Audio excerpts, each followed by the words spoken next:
All right, we're gonna get started here. Welcome everyone to the June edition of the Forest Park Southeast Neighborhood Association meeting. We're really intimate today.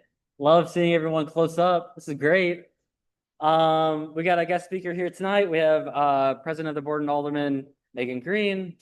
Uh, as always, ground rules. If you are online, enter your questions into the chat. Please, no interruptions. Behave with common courtesy. And tonight's agenda, we'll start with public comment, go to the treasurer's report. I don't believe Officer Walker is here at the moment for the crime and safety report. We have Michael Browning here for ward updates. Ron Coleman is here as well. For neighborhood updates, we'll go through some events and news and end it with our guest speaker tonight. Start out with public comment. Anybody have anything to share? Yes. For sure. Thank you, Jen. Yes, we're gonna be here at least to the end of the year. Our August meeting will be more of a let me know agenda for that. We might meet at the park, we might meet here, TBD. And then there's no meeting in December. Thank you. I need to update 28 other signs. Okay, I'll take you up on that. Okay. Any other public comment? No? No? Okay, that's fine. We'll dive into the treasurer's report. Last month's expenses were for Zoom and a projector screen that we have not been using yet. Could use it for a neighborhood night out with like a movie night. Otherwise, I will reimburse that cost and give it back to the association. $2 in interest and ending cash on hand is $2,800.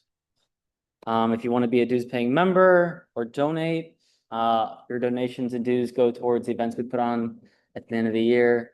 Namely our Great Gathering event in which we provide everyone who comes out with free food and drinks, and we have a good time. Otherwise, they go to operating like Zoom and our wonderful people on Zoom today. Jumping to the crime and safety report, but I do not see Officer Walker here at this time. We'll come back to that if she does join. In the meantime, quickly move it over to our Alderman, Michael Browning. I have to like sit here and talk. I don't know if it's. I don't have a mic. It's all you. Hi, everyone. So not too many updates for you tonight. It is Pride Month, which means that our neighborhood is going to be a little more popular than usual. The weekend of the 28th and the 29th, it's going to be extra popular. We usually see a migration from Pride St. Louis downtown to our neighborhood at night. We encourage everybody to please go out, enjoy yourselves, but be aware that we will have extra security out that night just to make sure that everyone stays civilized. We've had issues with people in the past. Last year, we had what we called a cage, which was a limited entry point to the end of the street, and they seized over 40 weapons from people. So that's why we have security. In case you wonder, it's not an imaginary threat. So we will have extra police on the road that night. Please don't let that alarm you in any way. It's a preventative measure, and we appreciate them working with us to secure this. They've been very, very cooperative, and we really appreciate their support. We also have some upcoming traffic safety projects that are going to be happening. I've talked about it before about some upgrades to Taylor. Last update I heard is that should be happening late summer, early fall. So what we're going to be seeing is bump outs and stop signs that are added, new crosswalks, new ADA ramps. And my plan is to continue to do that throughout the neighborhood. This is a bit of an experiment on Taylor to see if it works. If it helps slow down traffic, then we're going to apply it elsewhere in the neighborhood. And in addition, the traffic study on Shoto is still ongoing, and that will have a public engagement event probably sometime later this year. And I will make sure that you all know about that so everyone can come out and review the design. In addition to that, I roped in the intersection of Gibson and I guess it's Gibson and Tower Grove because if you walk the neighborhood, that it's Boyle and it's Boyle and Tower Grove, or Boyle and Gibson, sorry. Yeah, Boyle and Gibson. If you walk the neighborhood, there's a curve there, and it feels really, really dangerous to cross. So I wrote that into the traffic study to try to make sure that we can improve the safety there, and make sure that you're not always paranoid you're going to get hit by a car. In addition, I'm taking note of places that need crosswalks, either repainted or just painted in general. So if you see someone somewhere that really needs a crosswalk, give me a shout and I'll make sure it gets on the list. And I'm just planning to do a blitz of those and get those all painted, hopefully in something like thermoplastic or something that's a little more permanent and a little brighter so that cars can see us when we're trying to walk around our neighborhood.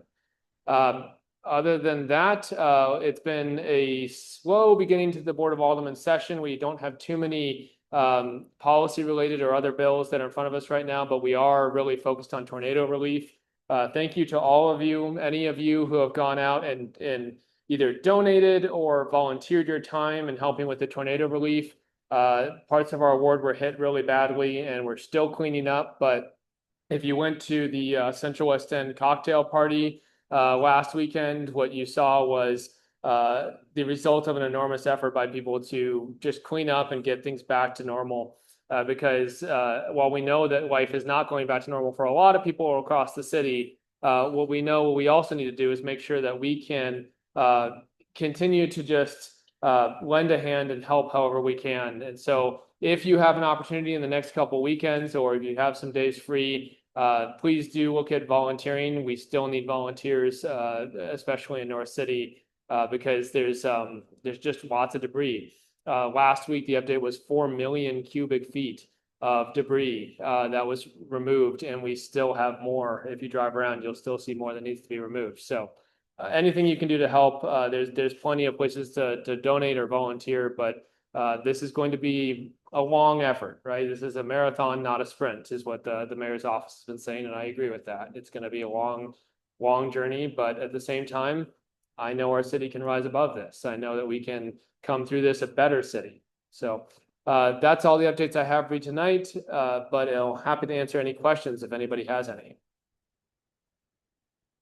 Yes. This last meeting, you talked a little bit about like the updates on streets and then like the moratorium on them digging up the streets. Yes. I was just looking for a reflection on like the street things. When does that take effect? And when do they have to start covering those more appropriately? There's one that's on Taylor that.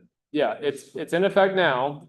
So if something's not plated properly, and what I mean by that is there's supposed to be a plate and then there's supposed to asphalt ramp so that the plate's not banging around when people drive over it or not hitting your car tire really hard. So if you see that and it's not done properly, report it to the Citizen Service Bureau, and the street department should be able to send an inspector out and tell the utility company to fix that.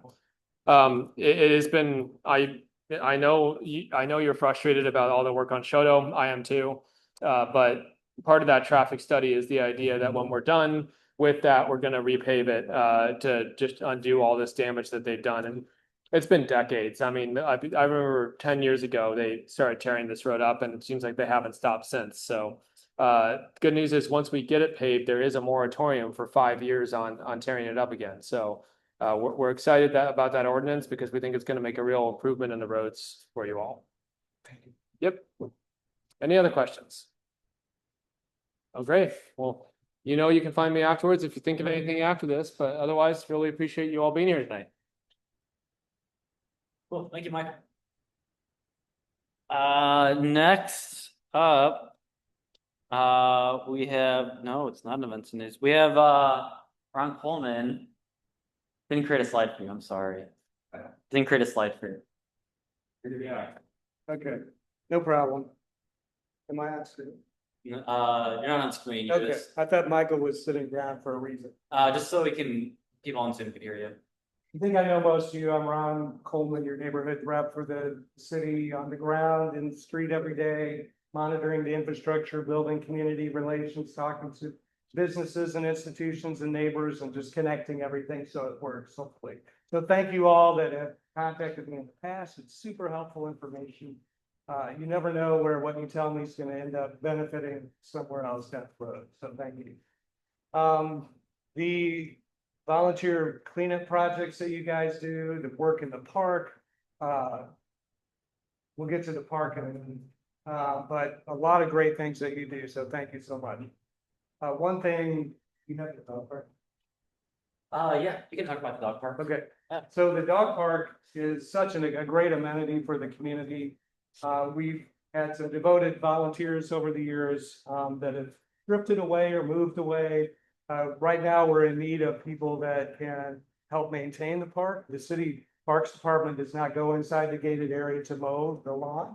So we've got little wiener dogs that are maybe getting lost in the grass. So we need some help. And Mark here has been grateful and mowed it at least once this year. Just it's, you know, he's a nice guy. But we need some other nice people to help out and maybe push their lawnmower over a couple times a year and just help cut the grass down. So please talk to Dan if you can help with that. That's really important. The other city news, you know, with all the tornado cleanup, our refuse and streets division is running on, you know, the last bit of energy that they have, but they're doing an incredible job. One of the things that we all suffer because of this throughout the city is that all of your trash, your yard waste, your recycle is all getting picked up in one sweep. It's all being commingled now until the end of the month. So that's just an efficiency thing that we're trying to do. That will end. It's supposed to end in June. We'll see what happens. But if you really want to recycle everything, I think most of you know to take everything over to Kings Highway and 44, where the big recycle collection center is, where you can just hold things back until we start emptying separate right now. Let's see. Please help water the trees. Michael was funded fully as many trees as we could get planted this year. So make sure you're watering those. We don't want to lose them.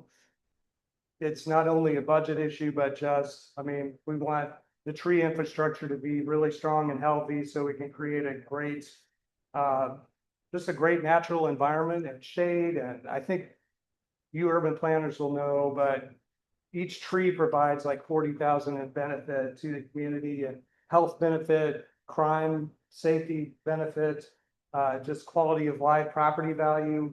Actually, crime drops on blocks where there's more trees. It's really fascinating. So do everything you can to keep your trees alive. I think that's all I've got.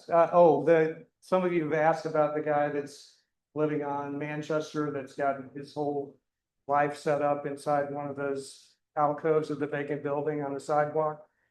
We've been trying to work with him. Our outreach, the SID outreach guy has been stopping by, talking to him, building a relationship. He has addiction and mental issues, so he's not really wanting to leave. Property owners tried, the police have asked him to leave, but then he comes back. So we're still working on that, but he's not wanting any services. But we are trying to be sensitive to his needs, but also what he needs to do as a responsible citizen. So, all right, any questions? Okay, I'll be around till after the meeting. You can find me then if you have more. Thank you. Thank you, Ron. All right. Moving on to some events and news in the neighborhood.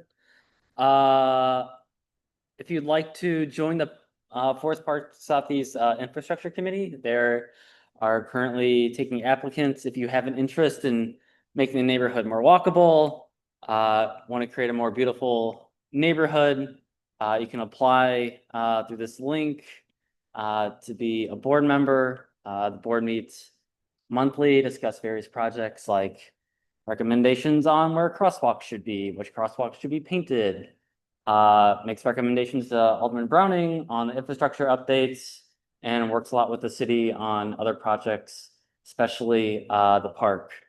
The more applicants we can have, the more of a rounded base of people we can have to make decisions that can make our city and our neighborhood a better place to live. As Ron mentioned, if you look across the street at the dog park, you'll see that the grass is slightly overgrown. There was an Aussie over there just a few minutes ago, and you could hardly see it. So we are looking for volunteers to cut the grass. There is a sign-up sheet on the website here under the drop-down under Get Involved, volunteer for the dog park grass cutting. You can fill this out. It'll go to me and the rest of the board on names and contacts we can reach out to. Yeah, Is the dog park still protected with the gates being locked and codes? great question. Great question. Yeah, but you still code. You know, you can just lift up the gate and walk in like everyone else does. Yeah, nobody currently administers a dog park, to my knowledge. Hence why the grass is not being cut. If you would like to be a board member who is in charge of, are you volunteering yourself? Uh,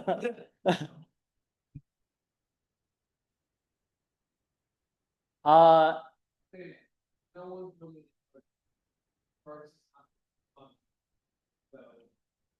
trying to figure out if we can get part of it, but it doesn't need. you're in charge.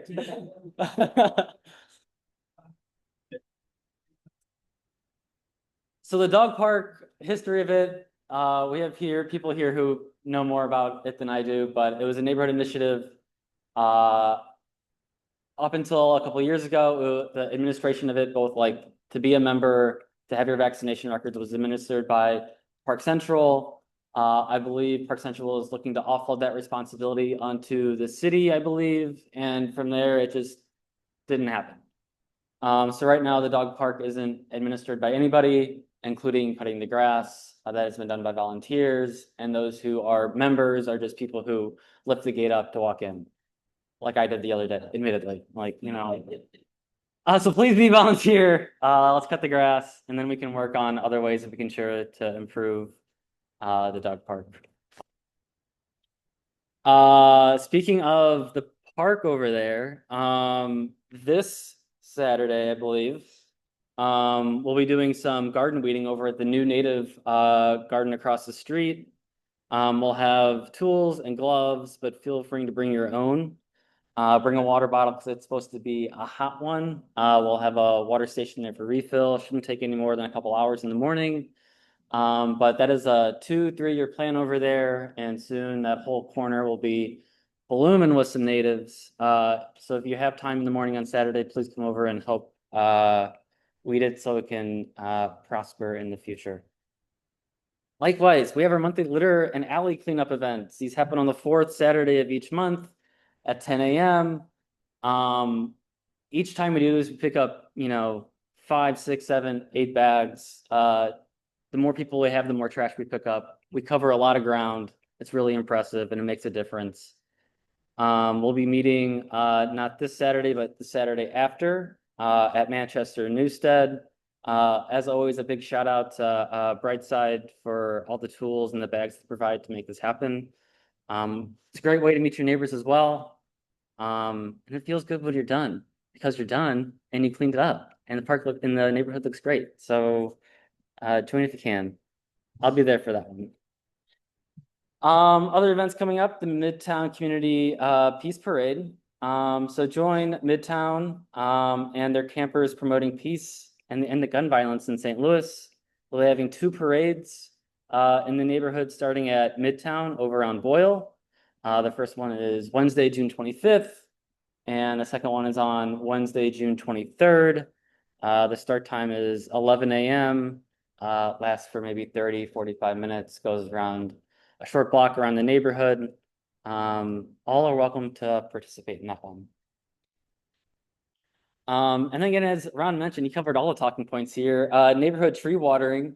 We do have a group of folks who go around making sure these newly planted trees are watered and also pruned. They are a group of parks approved folks who prune the trees and water them. They'll be meeting in July 6th at 8 a.m. At our favorite meeting destination, Newstead in Oakland, for some tree watering. And lastly, I believe, nope, we got one more after this. Midtown is also hosting their Summer Academy Day Camp. They have 80 incredible kids who go on field trips, swimming, arts, crafts, and many other fun-filled educational activities. They're short $4,000 of their fundraising goal. If you'd like to sponsor a child's summer adventures, you can donate at midtownsdl.org/donate and on the note, summer camp in the comment box. Midtown does a lot for the kids in our neighborhood and the neighborhoods adjacent to us. We know that having summer activities is a great way to keep kids occupied and out of trouble. So if you do have a few dollars to donate, it would go a long way. And then the other update here, the Tower Grove connector construction has started, guys. Oh my God. Isn't that wonderful? Phase 1 has started. Groundbreaking was yesterday, starting at Tower Grove and Magnolia. They're breaking the existing west sidewalk and we'll begin setting up the new curb and sidewalk. I believe there's no parking along Tower Grove for at least this week or a couple weeks. And there's detours to take if you're biking along Thurman. But so excited for this to be started. Can't wait for phase 2. TBD when that is, maybe 2026. But for the time being, be on alert that you might have some temporary traffic on Tower Grove until we get that completed. And with that said, would like to welcome our special guest for the evening, President of the Board of Aldermen, Megan Green.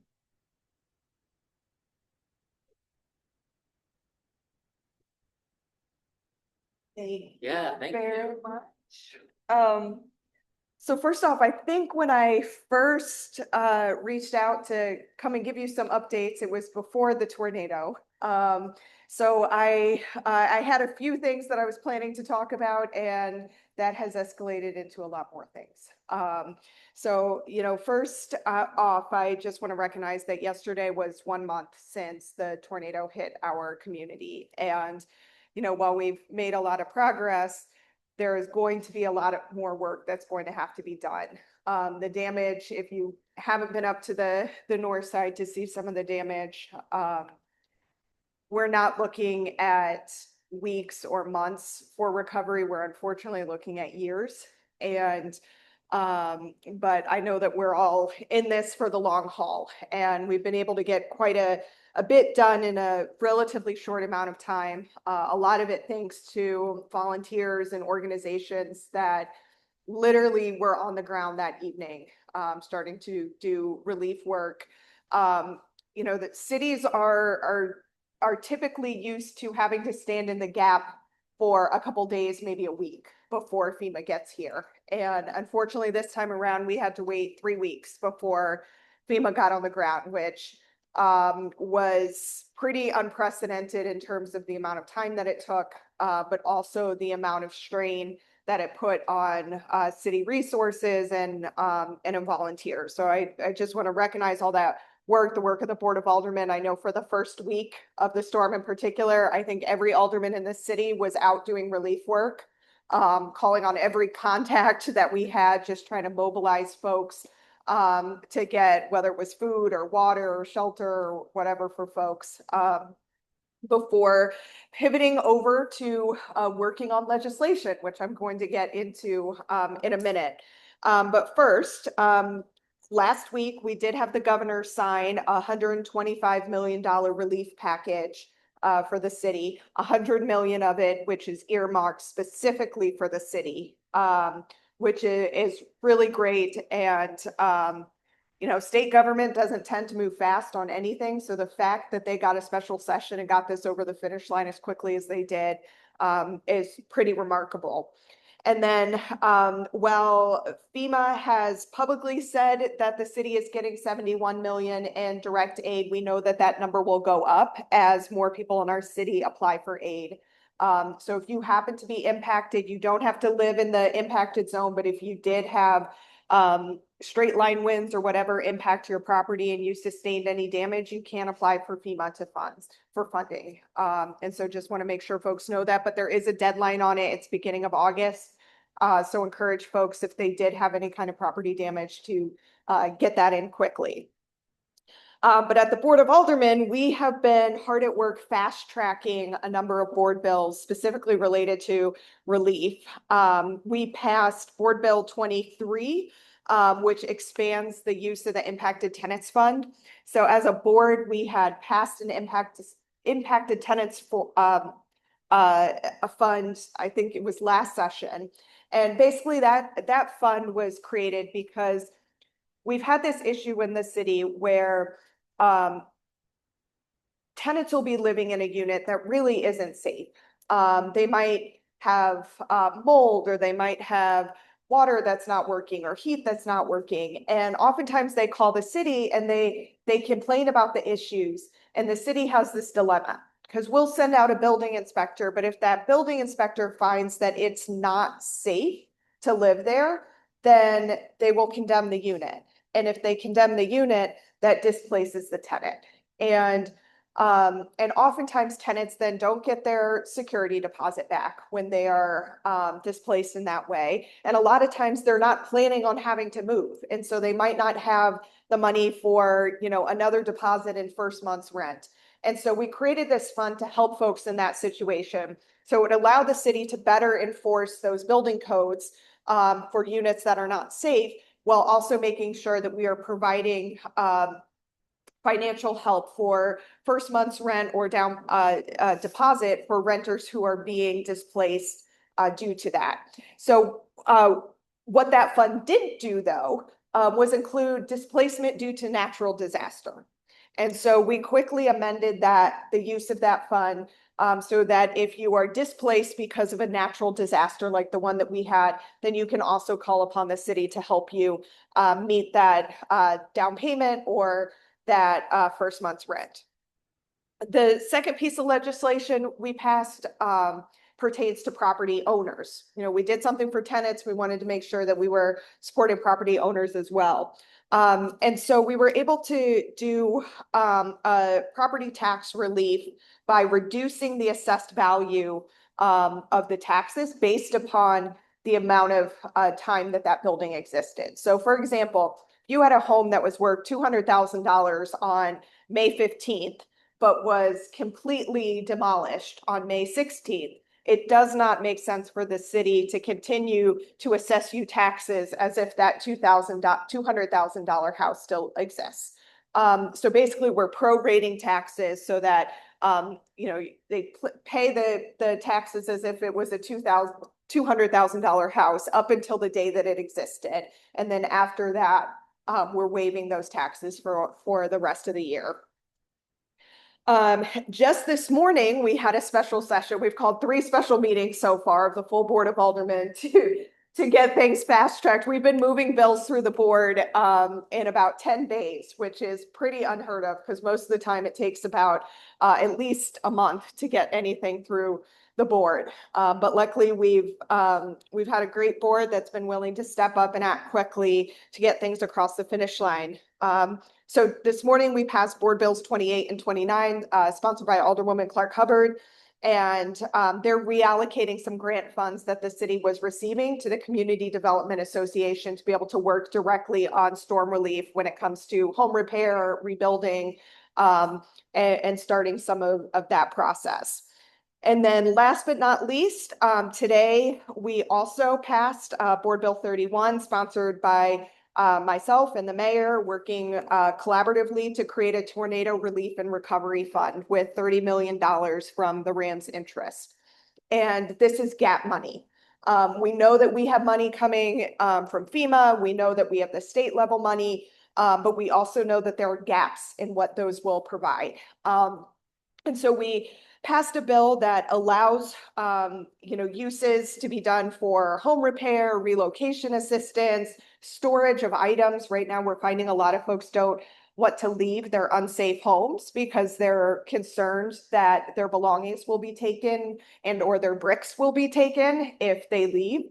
Some follow-up legislation we're working on is to create a brick bank for the city. So basically, when the city is taking down LRA properties, we would keep those bricks and store them to allow folks who are rebuilding to use those. And also allow it for a depository if there are folks who want to keep the bricks from their property and make sure that brick thieves don't make off with them while they are rebuilding. So keep your eye out for that legislation coming in the coming weeks. One of the other things that the bill that we passed today allows for is support for nonprofits. A lot of our nonprofit organizations have depleted their reserves doing response work, and we want to make sure that we're able to help them get whole and also support them continuing to do that work because we know recovery is going to take a long time. So we're pretty excited that we got these things across the finish line this quickly, but it is going to be the beginning, not the end. We know there's going to be a lot of work to be done where, we're looking at things for how can we expedite permitting processes or waive permitting processes to speed up development in some ways. But we know as we move kind of from relief into more of the recovery and rebuilding stage that there's going to be a lot more work to be done. So I've been grateful that we've had a board that has really been all hands on deck trying to address this.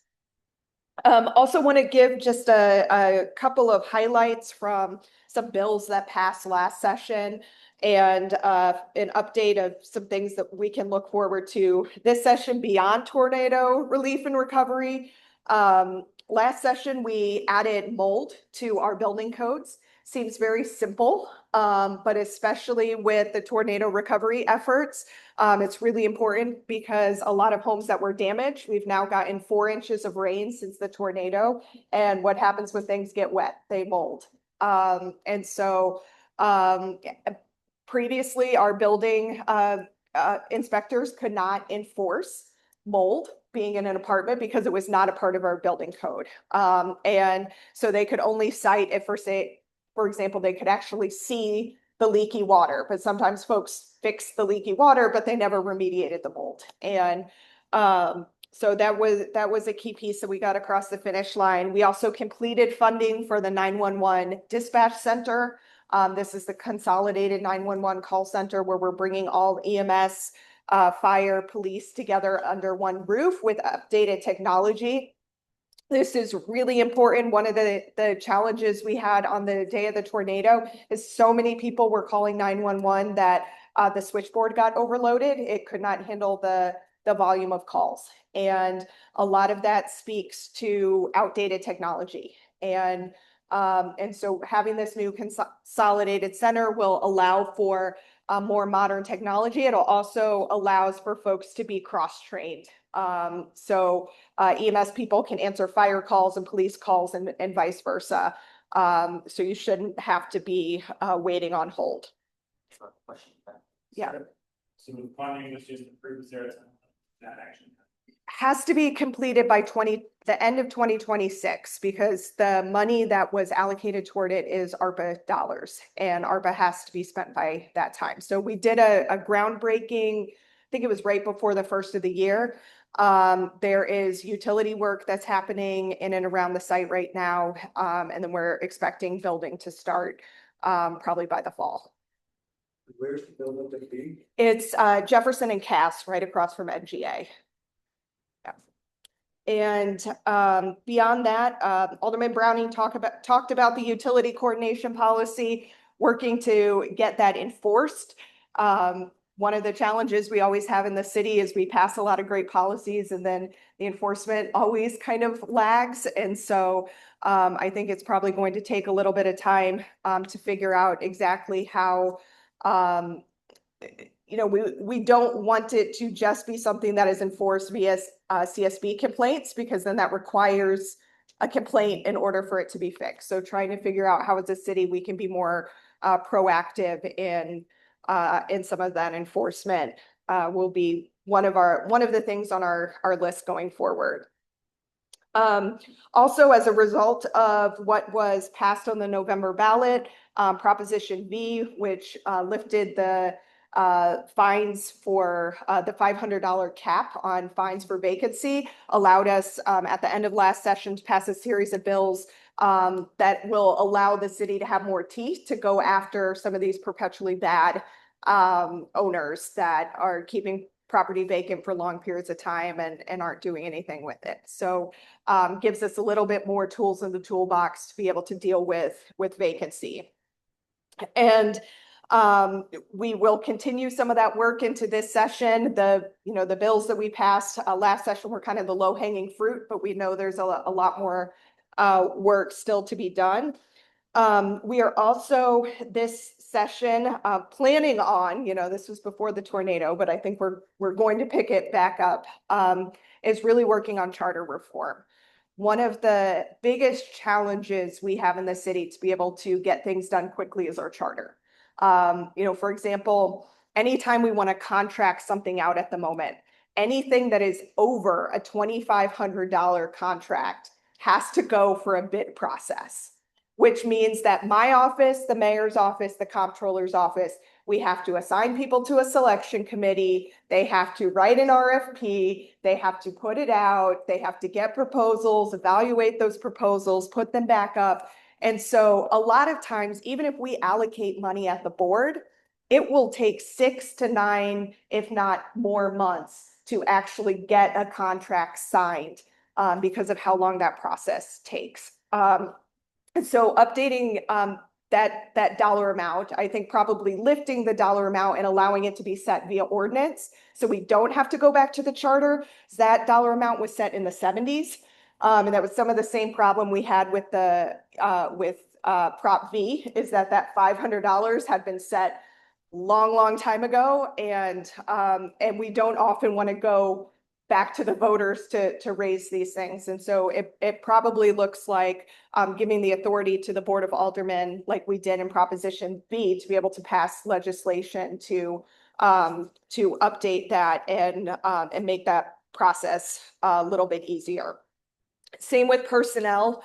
Our personnel system was designed with the charter in 1914, before we had computers, before we had, LinkedIn and Indeed and all of these more modern ways of doing HR. And so that's something we want to take a look at too. We definitely want to protect civil service and those protections for city workers, while also figuring out how we can be more nimble in our hiring. Because as I'm sure you're aware, we struggle hiring people for the city. And the thing we hear over and over and over again is it just takes too long. And people end up getting other jobs before they hear back from the city. And part of that is just because this very cumbersome process is kind of outdated and baked into our charter.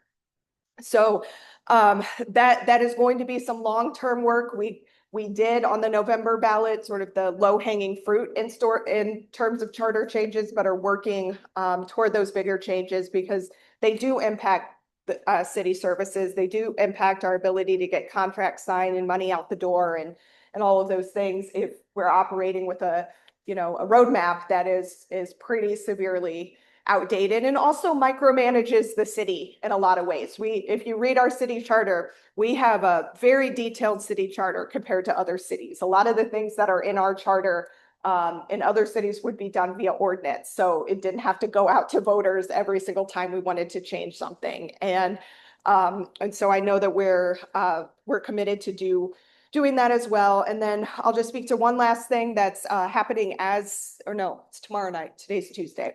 Tomorrow night at Planning Commission, they are taking up another proposal that my office has been fighting for the last few years, and that's to decrease the minimum lot size for a buildable lot. Right now, yes, it was so much harder than it should have been to get this on the agenda, but we finally have it on the agenda. Because it was today? Okay. So it's this evening. And because right now in the city, in order for a lot to be considered buildable, it has to be 4,000 square feet or bigger.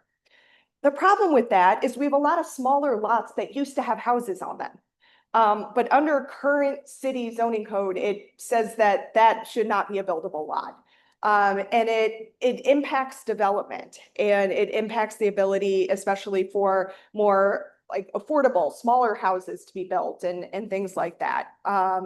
And so getting this passed tonight will then allow us to introduce legislation at the board next week. That'll be sponsored by Alderman Cohn, and finally get that updated. And after that, we're expecting legislation around accessory dwelling units, so like a mother-in-law apartment or suite, and allowing that to be a part of our zoning code as well.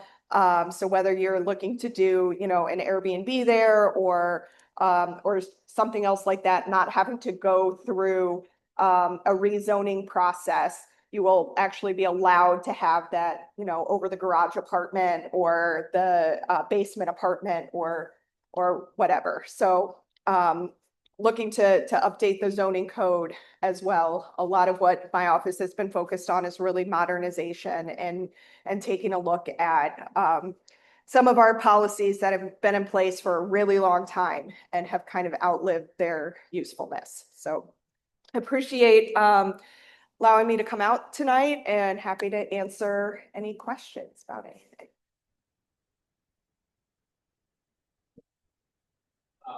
Has there been any consideration of streamlining the building division in the current process? Yes. Like that Yes, line portal system for permitting? yes. That is a wonderful question, and yes. So even before the tornadoes, something that we had been talking about having the focus for we have a special committee on red tape at the Board of Aldermen, whose job is really to look at city processes and figure out how to make them work better for people. And so two of the things that we're wanting to dive into is the building permitting process and the whole Board of Adjustment process. Because right now, folks who are need to go in front of the Board of Adjustment are often having to wait 6 months, and that is just not acceptable. So we know that system needs work, and so one of the big projects we're diving into next is how to make that process work better. I can add on to that too. So we know we should exclude the strategic land use plan, and we just adopted a new land use plan. Next stage is the zoo, Yes. which is the zoning update. Yes. Zoning update should make it a lot easier to build in St. Louis, and part of it will be actually making a lot of things built by right, so that we don't have to go to the Board of Adjustment and put you on a calendar 8 months out. So that's the idea, is that hopefully we can just skip that process in the future. So lots of good things coming. Yes, and we are looking, the Zoop is looking for community volunteers as well to kind of be involved in that process. And I think it's stlzoop.com. Just Google. Yeah, see, C-O-U-P. yes, yes, yes.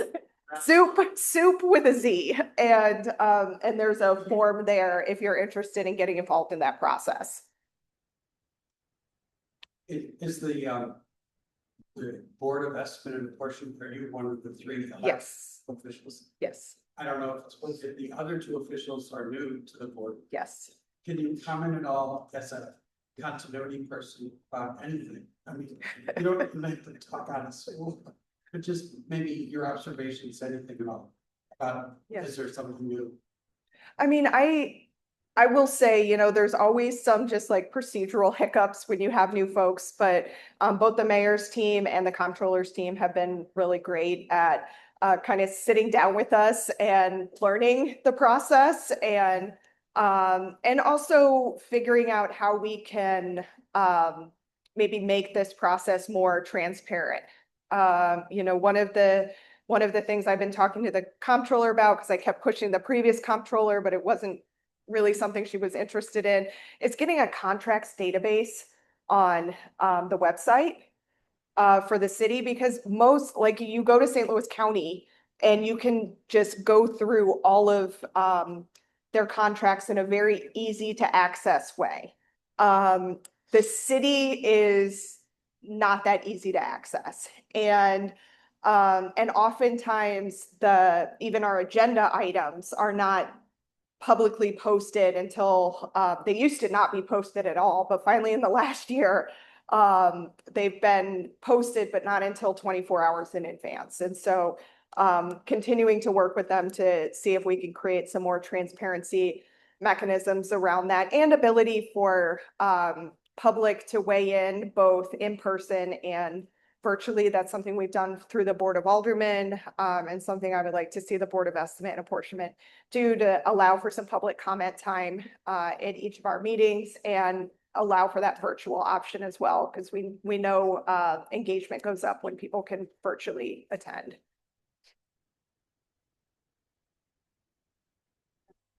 Thank you so much for the exhaustive list of everything you all were doing. Speaking about tornado relief and vacancy kind of separately, I wonder about the intersection of the two, and if the city they're starting to work on when it's taken away from properties that were demolished or that's more damaged, but are vacant. Yeah. And do not have some of the point of contact for the whole thing, right? Yeah. What was the city? So a couple of things. The first thing that we're focusing on is the demolition of the city-owned properties, which we estimate is about 200. And I think once we get through that process, we will start to focus on who have we not been able to get in contact with.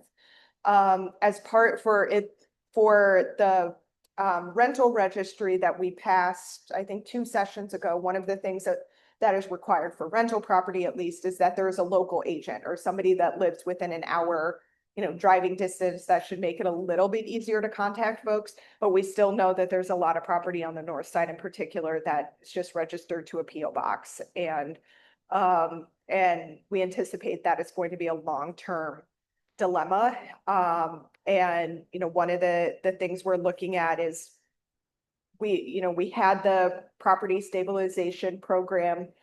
We may need to bring that back in a different form with some better oversight, so that if there are some of these properties that can be saved, but we have kind of an owner that's just not doing anything, can we stabilize that property and bill them for it? And the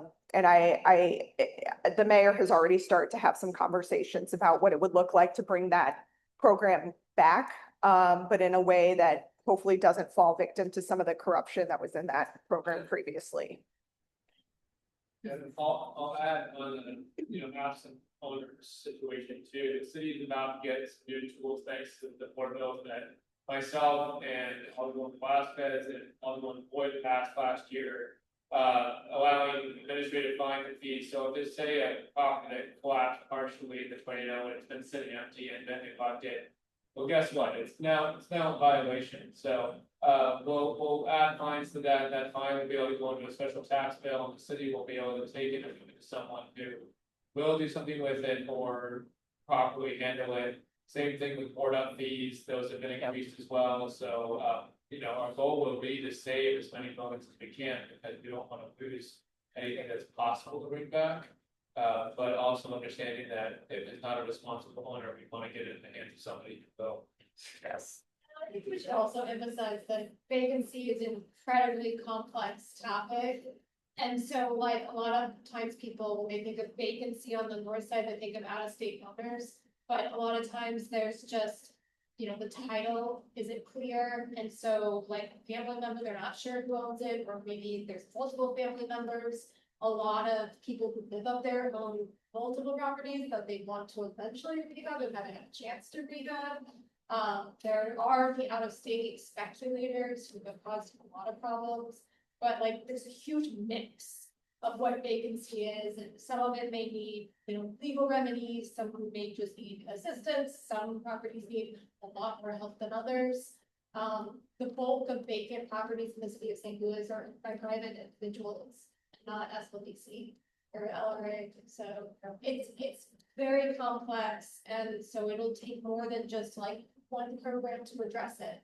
It'll be a incredibly layered approach, and that, it might take some time to figure those out. Yeah, I'd like to add to that. So aside from all the issues and everything, the Band-Aids being out now. In the north side, where my home is, seriously, every week there's a building fire. It doesn't, and the city's picking up all these new options. The way the city works, you have 7 days for the owner that doesn't exist to come report it out. Then the city will come. We fix that, so the report will come up the next day, for the next couple of days, because it only takes 48 hours. For this person to fire. Yeah. Yeah. And I sit there and go around the neighborhood, look at buildings, there's boards have been taken off by the for at least some at the point of them. Yes, coming board next week. Wasn't there already? Yeah, happy to take a look at that. The Board of Ordinance is actually on our list of ordinances to revisit Because this like I year. said, Yes, yeah. yes, This- yes, yeah. So also, this budget season, I was able to get some more money budgeted to the building division's board team. They told us that they couldn't do it without 5 people, so they're not, they were down to 4 people to do the entire, But my entire city. point is, we're gonna have fence. Well, that's just it, we're trying to staff them better so that they can do it. And like happening less than 70. Yeah. I mean, I need to look at the ordinance, because I think the ordinance does say 7 days. So let me, send me a note. You know how to get in contact with me. I think this is like the 3rd neighborhood association meeting I've seen you at in a month and a half. Yes, and so I'm happy to take a look at that. I don't remember off the top of my head, but I think it says 7 days right now, so we can look at updating that. Yeah. Yes, exactly. North side. I haven't seen you far south yet. So you're slacking on the far south side. So I think I'll be in Tower Grove East tomorrow, or yeah, tomorrow. So I expect to see you there. Any other questions for Big Green? Well, thank you. For your time. Did you tell me?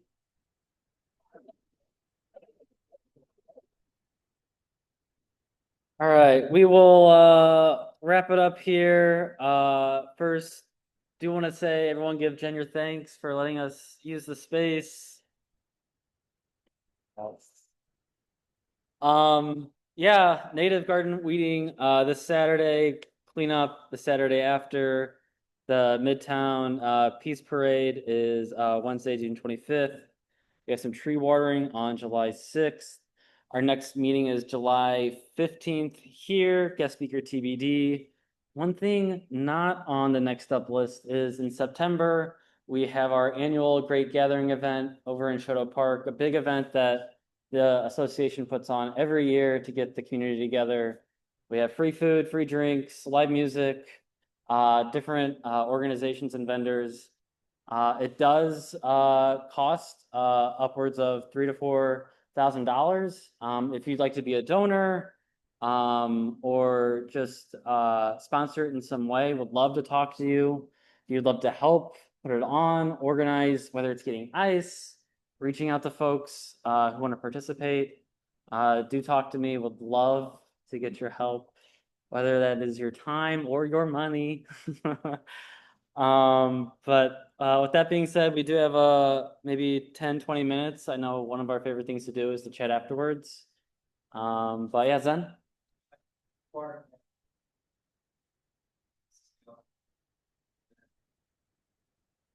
Want to have what? Sandals neighborhood forest. Oh, the Foresters. It's Neighborhood. STL and STL. Ooh. STL NF. I am a neighborhood forester. I should put it on there. Got my card. Make music day, and this year, for whatever reason, no venues across the metro area seem to be very interested. Might be because of the crash and burn, very low, don't know.